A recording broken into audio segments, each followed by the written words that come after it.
The earthquakes that rocked Puerto Rico in late December and early January displaced people, many of whom were still rebuilding from Hurricane Maria.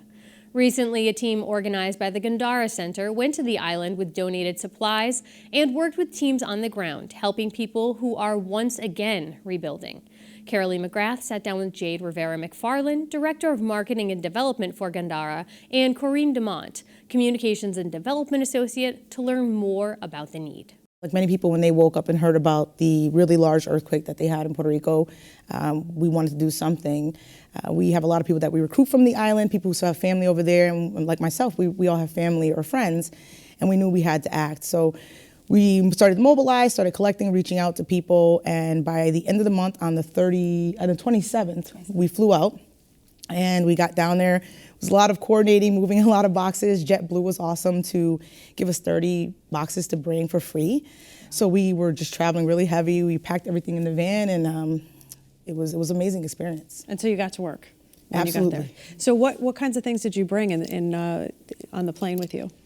Well, we heard that the need in the beginning was kind of water and that type of stuff, but it changed over to toiletries, solar-powered devices, chargers, food, snacks for kids, and we immediately started to create survival backpacks. We had a meeting with Carlos Gonzalez, Senator Ed Markey, and we talked with a senator in Puerto Rico who told us what was going on, boots on the ground.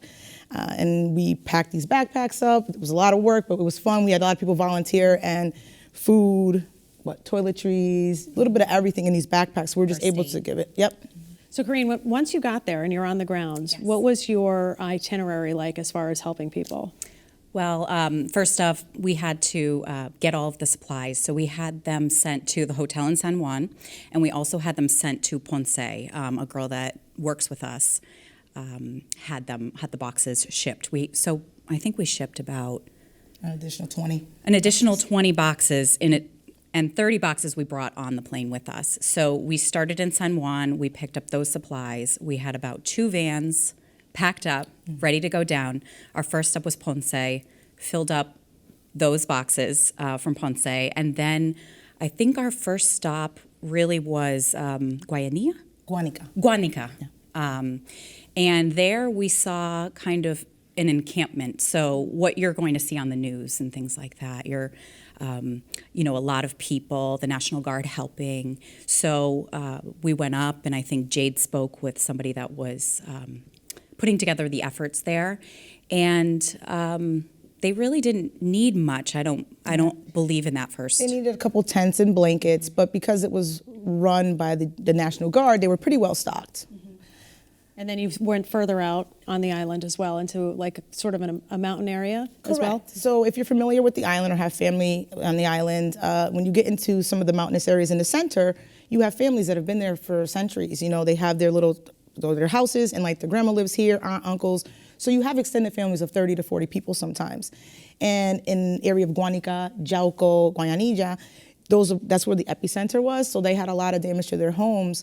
And they're now, instead of staying in their homes because they're scared that they'll fall, they're actually staying out in encampments on their land all together so that they're safe. So we then traveled in the mountains where we're driving almost at an incline like this, and we get up there and we find about maybe 10 people at one site, and then we went to another one when there was almost 20, or there was people. Every time we would talk, more people would come down, and they were all one family. And there was a series of earthquakes, and certainly there were a few of the bigger ones.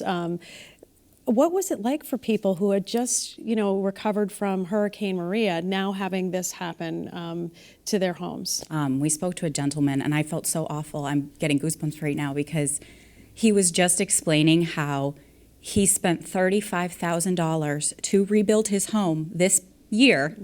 At that point, 2019, $35,000, and with one of those earthquakes, his house collapsed and went down the mountain.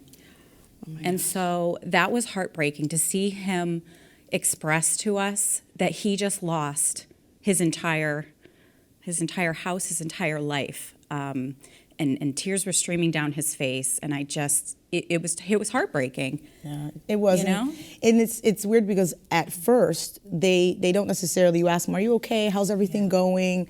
They're like, "Oh, we're fine. We don't need anything." But then you sit down and you start to talk to them. At one point, Corinne went off and was talking with the kids, and they showed their animals, and you start to hear what they're going through, what their day-to-day life is like. because they're still having these earthquakes. You may not have the 6.4, but a week from the day we left in Yauco, the same location that we had lunch in that shopping center, there was a 5.0. So they're still living through this, and they're very aware, and it's almost like an anxiety, like an anxious feeling that they have. So at first they're kind of just like, oh, we're okay, we don't need anything. They didn't want to take anything. And then you start talking to them and say, well, where'd you sleep last night? And they're like, well, it rained, and that part of the island, kind of like Florida, has limestone, so the water doesn't sink down. So all their blankets were wet. We found out they needed blankets. Some needed tents. Some, we had a woman that her daughter is going through chemo.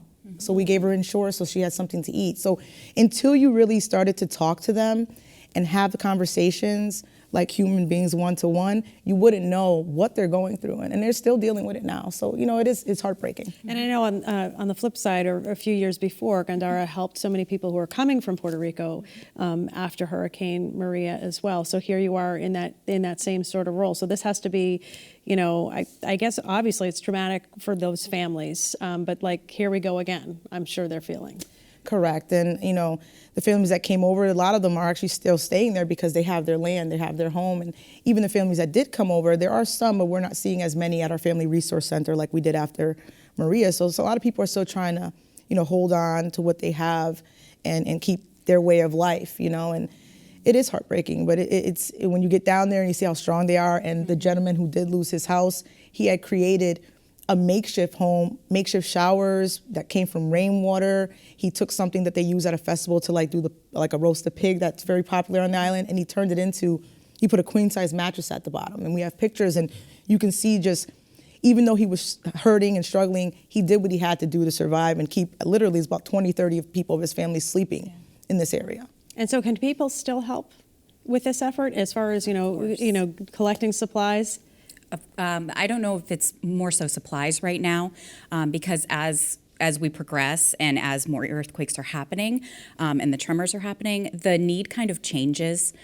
So what they needed in the past is not what they need now. So I think the best way is the monetary donations, which we are still accepting on our site.